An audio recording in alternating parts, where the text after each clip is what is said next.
Existem dias que marcam a história de um país, né? E 12 de junho de 2000 com certeza foi um desses dias no Brasil. O que começou como um dia qualquer no Rio de Janeiro acabou se transformando num espetáculo de horror, tudo transmitido ao vivo. Hoje, a gente vai mergulhar na história do sequestro do ônibus 174, um evento que virou um trauma nacional e que mudou para sempre a discussão sobre segurança pública e o papel da mídia. O cenário é esse, então. Rio de Janeiro, 12 de junho de 2000, uma segunda-feira.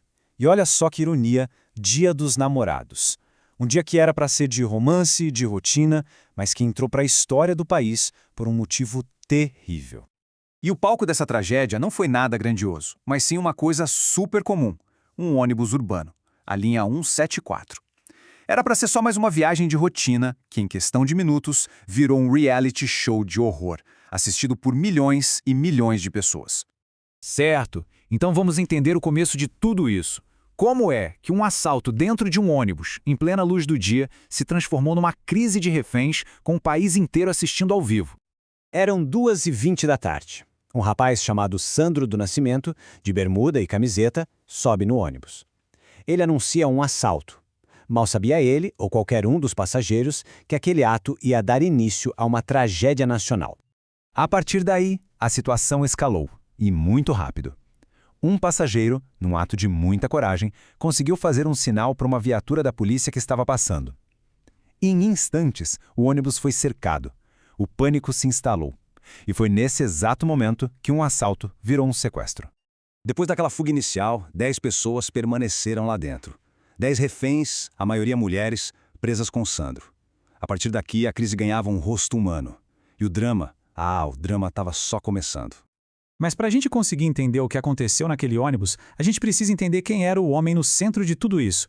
Afinal, quem era o Sandro? O que levou ele até aquele ponto? A vida do Sandro foi moldada pela violência. Pensa só, com 8 anos, ele viu a própria mãe ser assassinada. Anos depois, ele sobreviveu à chacina da Candelária.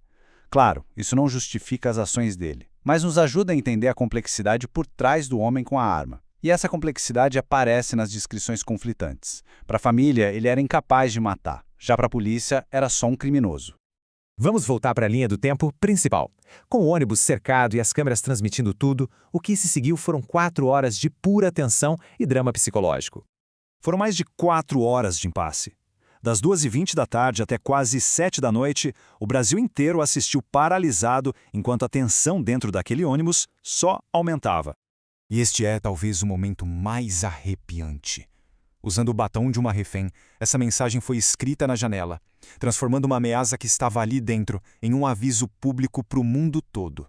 A tensão aumentou drasticamente. Dentro do ônibus, o Sandro jogava um jogo psicológico aterrorizante. Em um dos picos de tensão, ele cobriu a cabeça de uma refém com um lençol, encostou a arma e fingiu atirar, gritando para a polícia que uma pessoa já estava morta.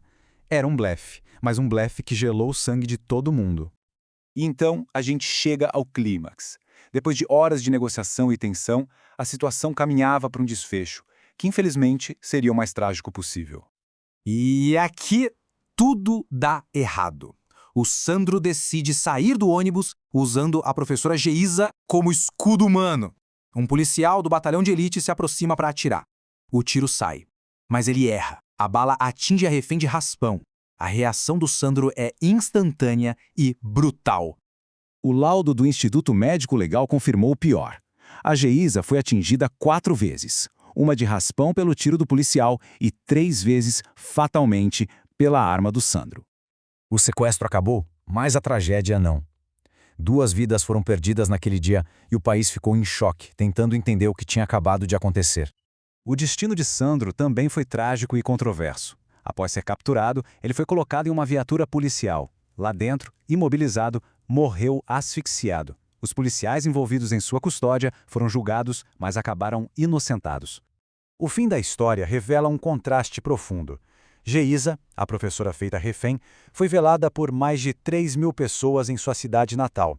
Já o Sandro, o sequestrador, foi enterrado como indigente. Apenas sua tia compareceu. 2 vidas que se cruzaram por acaso, com destinos e despedidas radicalmente opostos. O legado do ônibus 174 é profundo. Tentaram apagar a memória, sabe? Mudaram o número da linha de ônibus. Mas não adiantou. O cinema imortalizou a tragédia, primeiro em um documentário premiado, depois em um filme de ficção. A história não seria esquecida. E isso nos leva a uma reflexão final. O sequestro do ônibus 174 não foi apenas um crime, foi uma tragédia transformada em espetáculo. A questão que permanece mais de 2 décadas depois é: como uma nação processa um trauma que assistiu ao vivo, pela televisão? Como isso molda a nossa memória coletiva? Uma pergunta que talvez ainda não tenhamos a resposta.